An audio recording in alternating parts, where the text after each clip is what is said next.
Feliz semana, queridos amigos, hermanos. Qué bueno es tenerte por acá. Es un gusto continuar estudiando la lección de escuela sabática de esta nueva semana. Con seguridad es la continuación de la semana pasada y está titulada Amor Pactual. El texto bíblico para esta semana lo encontramos en el libro de Juan, capítulo 14, versículos 23. Dice, respondiendo Jesús le dijo, el que me ama guardará mi palabra y mi Padre lo amará y vendré a él y moraré con él. Otras versiones dicen, y haré morada en él. ¿Qué es un amor condicional? ¿O qué es un amor pactual? ¿Cómo Dios puede hacer pacto con el ser humano para amarlo? Nosotros hemos estudiado a través de la semana pasada que el amor de Dios es eterno, es inmensurable y finalmente no tiene fin. La pregunta es, ¿será que Dios necesita de un pacto para amarnos? Quédate hasta el final de este vídeo para que puedas comprender la importancia del amor de Dios y cómo Dios nos ama y requiere un pacto con Él para que sus planes y sus propósitos se cumplan en nuestras vidas. En la parte del día domingo, el subtítulo dice El amor eterno de Dios. Y lo primero que tiene que quedar bien claro en nuestras mentes es que el amor de Dios no cambia, el amor de Dios no se modifica, el amor de Dios siempre será el amor de Dios. Y mientras Dios exista, su esencia, su vida y su carácter será amor.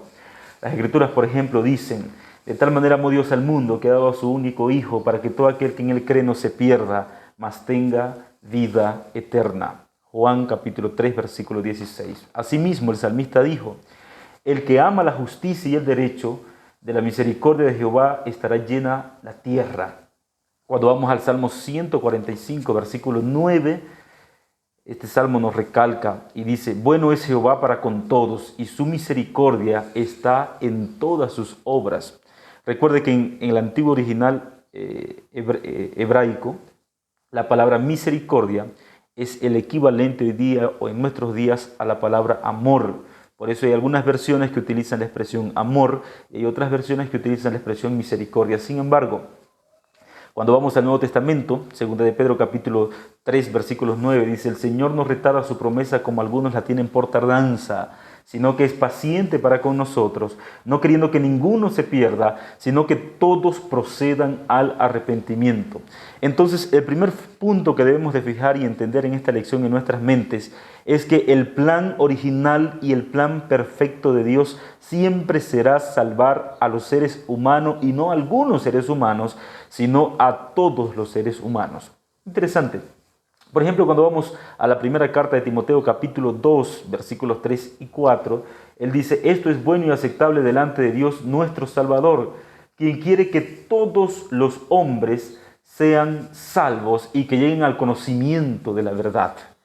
En otras palabras, el texto bíblico está mencionando que el Señor no quiere que nadie se pierda, que el Señor quiere que todos se salven y que el Señor quiere que todos lleguemos al conocimiento pleno de la verdad. El tema de esto es que, haciendo un análisis cuidadoso del texto, la Biblia revela que más no todos se salvarán. Y la pregunta es ¿por qué? Y eso es lo que vamos a estudiar a continuación. Pero el plan original de Dios es que todos sean salvos y que todos lleguen al conocimiento de la verdad de la palabra del Señor. En la parte del lunes podemos mirar Deuteronomio capítulo 7, versículo 9. Amor pactual. Reconoce pues a Jehová tu Dios, Dios fiel, que guarda el pacto y la misericordia para con los que le aman y guardan sus mandamientos hasta por 1000 generaciones. En otras palabras, el Señor está diciendo que Él ama a los que le aman también, pero no solamente con un amor superficial, sino con un amor que puede extenderse hasta por 1000 generaciones. Vamos a entender el texto bíblico. La palabra traducida como misericordia en Deuteronomio 7:9 es esed, palabra hebraica, que por sí mismo se refleja en el amor divino de Dios y está ligado al pacto mucho más. Ese término se utiliza a menudo para describir la grandeza de la misericordia, la bondad y el amor de Dios. Entre otras cosas, esed se refiere a la bondad amorosa o un amor leal por otra persona dentro de una relación de un amor recíproco. Es decir, en otras palabras, cuando el texto bíblico está hablando de este amor, está hablando de un amor que tiene que ser correspondido. En otras palabras, Esed significa un Dios que ama a su pueblo, pero ese pueblo también debe de regresar ese amor para con Dios. Esed muestra que su bondad es extremadamente fiable, constante y duradera. Sin embargo, al mismo tiempo, la recepción de los beneficios de Esed es condicional, ya que depende de la disposición de su pueblo de obedecerle. Hay mucha gente sincera que ama mucho a Dios, que quiere mucho a Dios, que inclusive congrega, que asiste a la iglesia, que levanta las manos los días domingo cantando, alabando, aplaudiendo, y eso está muy bueno. O el día sábado, no sé. Lo cierto es que intentando amar a ese Dios, muchas veces el ser humano no se sujeta a la palabra de Dios. Y al parecer el texto bíblico está diciendo en esa palabra hebrea, esed, que la misericordia de Dios se extiende para aquellos también que deciden aceptar el amor inmensurable de Dios. Es que hay mucha gente que no basta, tiene que entender que no basta que el amor de Dios sea tan grande por nosotros. Nosotros podemos ser amados al 100% por Dios, pero podemos tratar de escondernos, de huir, de correr y de apartarnos o de separarnos de ese amor. Por otra parte, el Señor quiere una relación condicional con nosotros. Y para entender esto, el texto bíblico en el libro de Oseas capítulo 9, versículos 15, dice, por la maldad de sus obras los echaré de mi casa, no los amaré más, todos sus dirigentes son desleales. ¿Cómo es esto que si el Señor está hablando, o el Antiguo Testamento y el Nuevo Testamento siempre están hablando del amor inagotable del Señor, el Señor se atreve a decirle que no va a amar más a este pueblo? Cuando usted va, por ejemplo, al libro de Jeremías, capítulo 16, versículo 5, Él dice, no entres en la casa donde ella duelo, ni acudas a lamentar, ni le expreses tus condolencias, porque he quitado de este pueblo mi paz, y asimismo la compasión, la misericordia, dice Jehová. Lo mismo expresa el apóstol Pablo cuando vamos a Romanos. Romanos 11, 22 dice, considera pues la bondad y la severidad de Dios. La severidad ciertamente para con los que cayeron, pero la bondad para contigo, si permaneces en su bondad, de otra manera tú también serás cortado. ¿De qué está hablando aquí Pablo? ¿De qué está hablando Jeremías? ¿De qué está hablando Oseas? Oseas está hablando del amor de Dios por su pueblo. Jeremías está hablando del amor de Dios por su pueblo. Romanos está hablando del amor de Dios por su pueblo. Pero sin embargo también está hablando del pueblo que no acepta ese amor. Y el pueblo que no acepta el amor inagotable del Señor será cortado. Es que Dios ama tanto al ser humano que Dios respeta nuestra libre decisión. Dios no puede obligar al ser humano a amarlo. Dios no puede abusar de nuestro libre albedrío, de nuestra libre capacidad de tomar decisiones. Y Dios no puede imponer su amor, porque eso no sería amor, imponer su amor sobre una generación que no quiere ser amada por Dios. En otras palabras, eso está diciendo el texto bíblico. El que tiene mis mandamientos y los guarda, ese es el que me ama, y el que me ama será amado por mi Padre, y yo lo amaré y me manifestaré en él. Esto lo dijo Juan, capítulo 14, versículos 21. En otras palabras, en resumen, aquellos que guardan la palabra del Señor son los que aman a Dios. Solamente que usted tiene que entender que Dios es un Dios amplio, un Dios amoroso. Y Dios es como un adulto dirigiendo a un niño recién nacido. Yo siempre coloco el ejemplo cuando predico. Imagine que su hijo de 2 años quiere un cuchillo, y el cuchillo, que no debe estar al alcance de los niños, está al alcance del niño. Y de pronto él toma el cuchillo y usted percibe que él tomó el cuchillo afilado, a punto de cortarse, y usted corre en el acto y le quita el cuchillo al niño y lo coloca a un lado. Y el niño automáticamente llora. El niño en ese momento puede pensar en su cabeza de que usted como padre no lo quiere, no lo ama porque no lo deja jugar. Solamente que ese juguete le va a quitar la vida a su hijo, va a perjudicar a su hijo, puede herir a su hijo va a sangrar y usted, como sabe las consecuencias, automáticamente le quita el juguete. La palabra del Señor, de un Dios que conoce nuestro destino, que conoce nuestro futuro, siempre nos direcciona y nos dirige para que en el nombre de Jesús podamos hacer lo correcto, y lo correcto es lo que nos conviene, y lo que nos conviene es el amor inmensurable de Dios derramado por sus hijos. Entonces, las palabras de Dios o la palabra de Dios tienen como objetivo proteger la vida de nosotros los seres humanos. Vamos a avanzar. Hablemos de la misericordia perdida. Esto corresponde al día miércoles. Y el texto, para entender esta parte, lo encontramos en la primera carta de Juan, capítulo 4. Vamos a leer el versículo 7 y también el versículo 19. Amados, amémonos unos a otros, porque el amor es de Dios, y todo aquel que ama ha nacido de Dios y conoce a Dios. Nosotros amamos porque Él nos amó primero. Nadie puede amar a Dios si Dios no nos hubiese amado primeramente a nosotros. La mayor evidencia de que nosotros amamos a Dios es porque Dios nos amó primero. Entonces, nuestro amor es grato para con Dios. Nosotros decidimos amar a Dios como consecuencia del amor latente de Dios en nuestros corazones, que se consuma a través del Espíritu Santo. Y el Espíritu Santo, que es el mismo Dios, hace que ese amor sea recíproco para con Dios. Para entender esto, me gusta mucho la parábola que utiliza la escuela sabática, y utiliza la parábola de Mateo 18, 23 al 35, que es la parábola del hombre que tenía una deuda imperdonable. Este hombre debía, literalmente hablando, debía pagar 10.000 talentos. Solamente que un talento equivalía a 6.000 denarios. Y un denario era lo que se pagaba en un jornal por día de trabajo.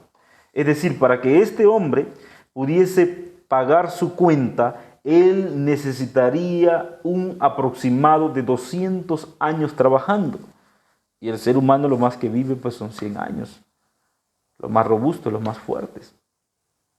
Entonces el siervo nunca podía pagar esa suma. Sin embargo, este siervo tenía a uno de sus amigos que le debía pues una suma 100% pequeña en comparación a lo que él debía. Así que el rey toma la decisión de perdonar a este hombre. Y habiendo perdonado a este hombre, automáticamente él celebra, se pone alegre, se pone feliz, hace fiesta: oh, estoy perdonado. Finalmente soy libre, porque estar endeudado es ser esclavo. Celebra su libertad.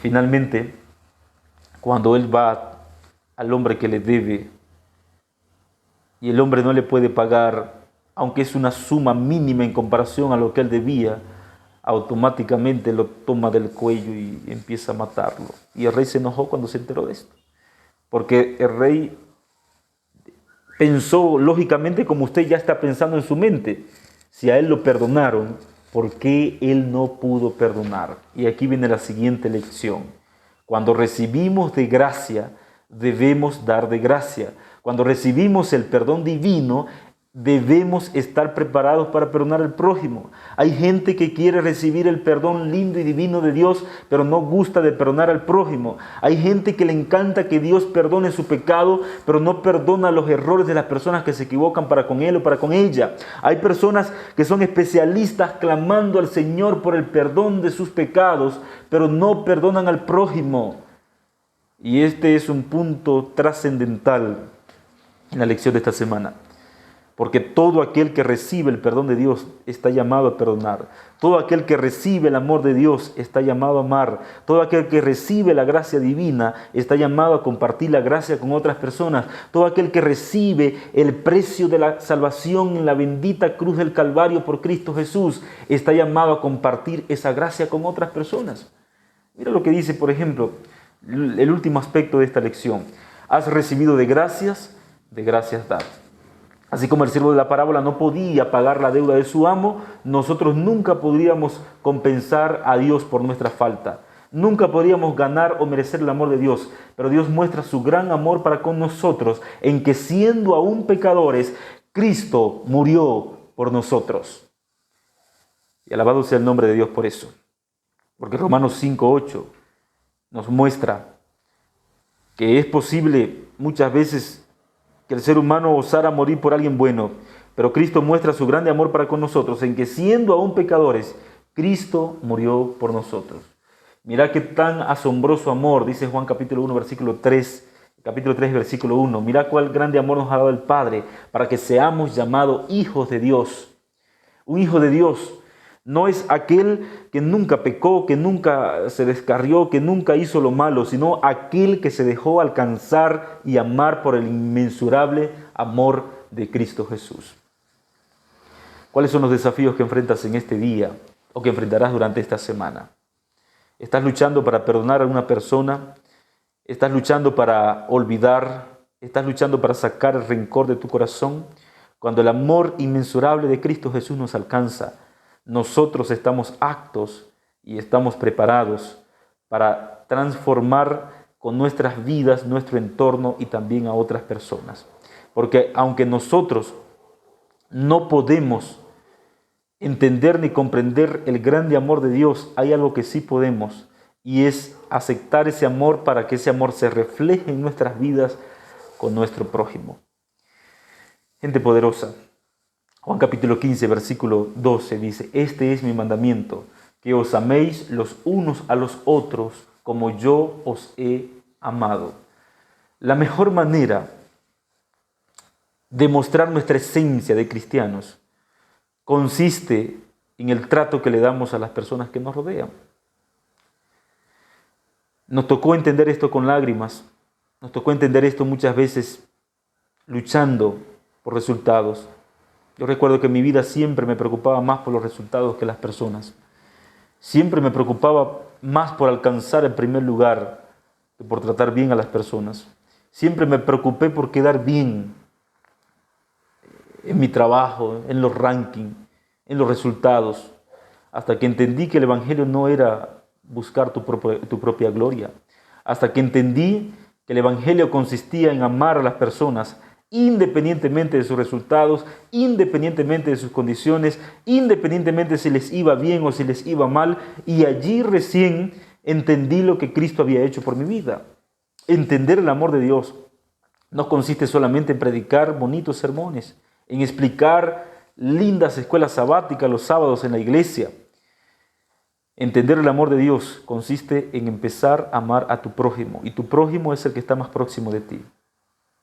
El que está más próximo de ti es el que vive en tu casa, el que vive con usted.